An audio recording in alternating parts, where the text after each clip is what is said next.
Jealous, envious people hate when you deny them access to you, when you cut them off, when you stop talking to them, when you stop seeking their approval and needing them around. Jealous people tend to get upset and find ways to distract you from your purpose. This is where gossip and rumors come in. When you suddenly shift your focus and get quiet, when you are aware of the people who are for you and the people who are not for you, that's when you start hearing little rumors about yourself. That's when you hear that you're the worst person in the world. And during that time, you have to be strong enough mentally to not let that distract you. When you decide that you no longer need to seek the approval of certain people, those people will begin to try and make your life miserable as possible. And they do this in a very passive, aggressive way. You see, when people are jealous and miserable, more times than not, they're not going to approach you directly. They're just going to have little conversations with people who are close to you and try to tarnish your reputation. You see, when somebody can't come at you directly, they try to do the next best thing, as in tarnish your reputation. They want to make you seem like a villain in every story they tell. And it's all because you decided to deny them access to you. See, when you discover your self-worth as a woman, as a person in general, people who are jealous and used to using manipulation tactics against you, they will be upset when you suddenly wake up and realize, hey, I don't need you around me. I'm not that hard up for friendship where I need to deal with your toxic behavior. And that sparks jealousy in many people. When you're not like pleading for them, when you don't feel like, okay, I want you to be around, you're constantly calling and texting and being around them. They don't like when you suddenly get unbothered, where you don't care if they're not around or not.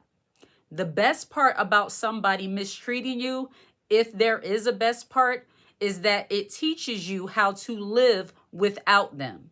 People who mistreat you and disrespect you, especially if you're a woman where people used to take your kindness for weakness, when you suddenly become a stronger, more bold, confident woman and realize that you're worth more than the behavior that people give you, they will suddenly take issue with you. Suddenly you will be the bad guy, all because you don't want to deal with their negative, toxic, jealous behavior.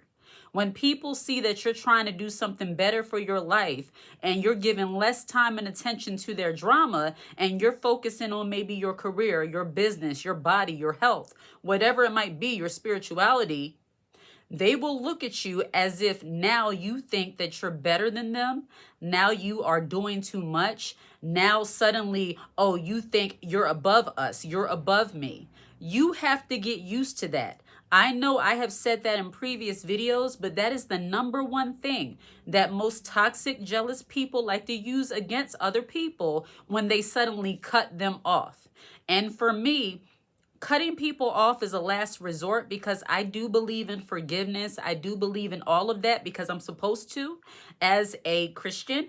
However, there is such thing as forgiving somebody and not still being in their presence. There is such thing as forgiving somebody but not having them so close to you. It's not okay for people to disrespect you and talk to you any way they want to. And when you are a woman who is more kind, more reserved, you don't like a lot of conflict, people who are manipulative and a little bit jealous, they will take advantage of your kind nature. That's why I teach that being a feminine woman is not to be a gullible woman. Being a feminine, kind woman is not to be a woman who is gullible and doesn't recognize when people are taking advantage of her, who doesn't recognize when somebody is talking to you in a disrespectful tone, to not realize when somebody is belittling you. Oftentimes, you will feel that somebody's belittling you from the fact that you feel like you need to perform when you're in their presence. If you are a woman who is doing the best that she can in life, you're taking care of your family, or you're taking care of yourself, you're working, or whatever you're doing, but you haven't, discovered a cure for cancer. You're not like a neuroscientist. You're not doing these grandiose things. You're just simply living your life and you're happy with that. Don't let people make you feel like you're not accomplishing anything, all because you're not at the level to which they say you should be. And then on the reverse side of that, when you are doing those grand things, when you are opening up big businesses and you have a whole lot of money in the bank and you have big houses, nice cars, all of these things, you're doing well for yourself.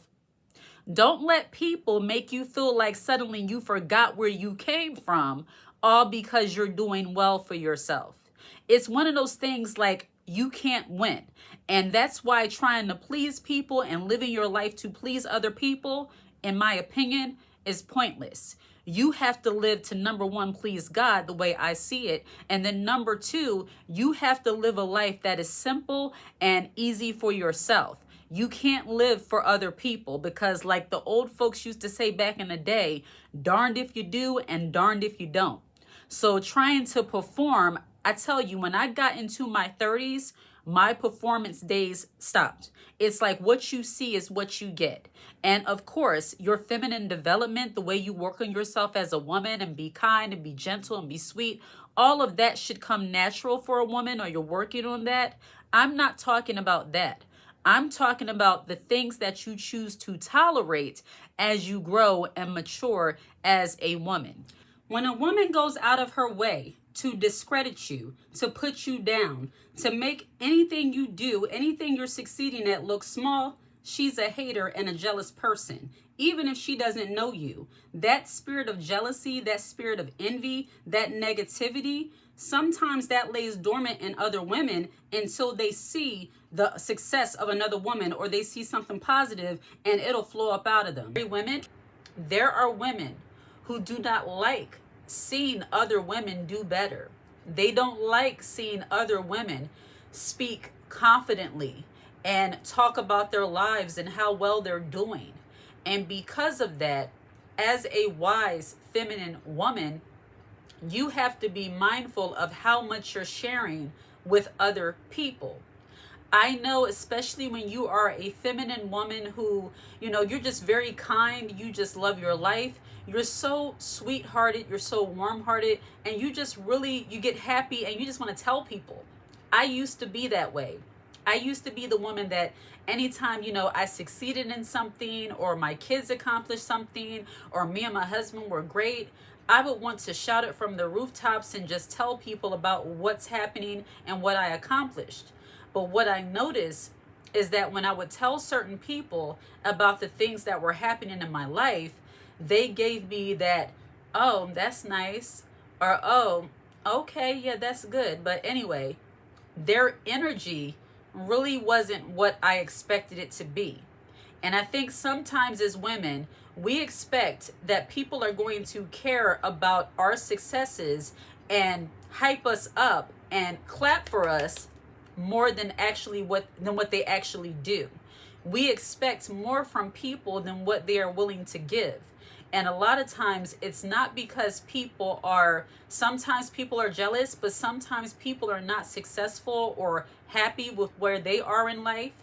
And because of that, they can't celebrate you. And even if they're not happy with where they are in life, if they're your friend, if they're your family, if they truly care about you, they should have the ability to celebrate you. But because they don't, we have to watch how we move around certain people. When you're dealing with a jealous, miserable person, an envious person with a negative spirit, they will often try to get you to settle for things that they themselves would not settle for. You often see this in what I would say is fake friendships. I say fake friendships because a real friend wants to see you get ahead in life. But when you're dealing with a miserable, jealous friend, they try to get you to settle for less than what they know you deserve. They try to convince you that, Oh, your relationship is not that bad. Even though he's cheating, it's not that bad. He probably didn't mean it. He doesn't love her. They don't want you to have the top tier job because they themselves don't have the top tier job. And if they do, they don't want you to get too far ahead of them. They also try to convince you that, you know what, maybe your work environment is not that bad. You know, maybe they don't mean it that way, trying to get you to settle. You see, when somebody has jealousy and envy against you and they try to get you to settle for things, they always try to place doubt in your mind. They try to make you think that the way you feel is not valid and that somehow your situation is not that bad. And when you're dealing with people who are like that and they know that your situation is bad, your situation does need to change. You do need to get out of that relationship. You do need a better job. People who are secretly envious and jealous, especially fake friends, they will not help you get out of those situations. They will talk about you to other people and support you in your face, but talk behind your back. See, as women, we have to understand who is for us and who is against us. And a friend will not see your misery over and over again. They won't see you being with a man who doesn't treat you well, who disrespects you, who cheats on you. He might do all these different things. A real friend is not going to try to convince you that somehow, some way, that man is good for you. Now, I'm not saying it's the responsibility of the friend to get you out of bad situations, but friends do not place doubt. And when you have a friend who's a hater, who's a jealous person, they try to convince you that your toxic situations aren't that bad, even though they know for themselves they wouldn't dare tolerate a man mistreating them. They wouldn't dare be in a position, a job where they're not being paid well and treated well. You might have a friend that's doing all these great things in life. You really admire that person. But because they have a jealous, envious, negative spirit, they don't want to give you information about how they do things out of fear that you might surpass them. They like you being just a tad bit lower than them. And people who are like that, you really need to stay away from.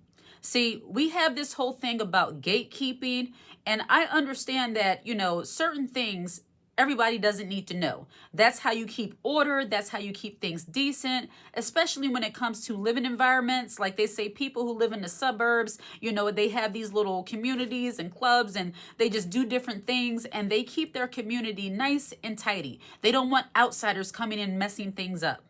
Well, that might be great when it comes to community service, but that is not the way a friendship is supposed to be. Friends should not deliberately withhold information out of fear that somehow you're going to surpass them. If they have that kind of jealous, envious spirit, you need to not associate yourself with that person or call them your friend. I understand, because myself being a business owner, you don't want to just give people the easy route of doing things when it took you years to learn what you know. However, when you have a friend, I do believe in what they call nepotism, as in you show preference to those people. Those are your friends. Those are your family. You help them the best way you can. But when somebody has a jealous, envious, and they're miserable, they believe that helping you will somehow put them in danger of becoming number two in the world's eyes. I know it sounds weird, but I'm telling you, when it comes to a lot of these fake friendships, especially amongst women, it's all about competition. And because it's all about competition, they will constantly try to convince you that settling for less than what you deserve is okay.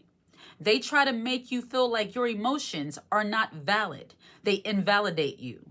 You could tell them, my manager, I think my boss is bullying me. She says this, she says that. She's constantly coming at me about this and that. And they'll try to convince you that, oh, you're just too sensitive. She probably doesn't mean it that way. Why you take it that way? You're just being sensitive. I've heard that before where they said, I think you're taking it the wrong way. No, I'm taking it how I'm taking it because that's how I'm perceiving it. And you can't tell me how to perceive something.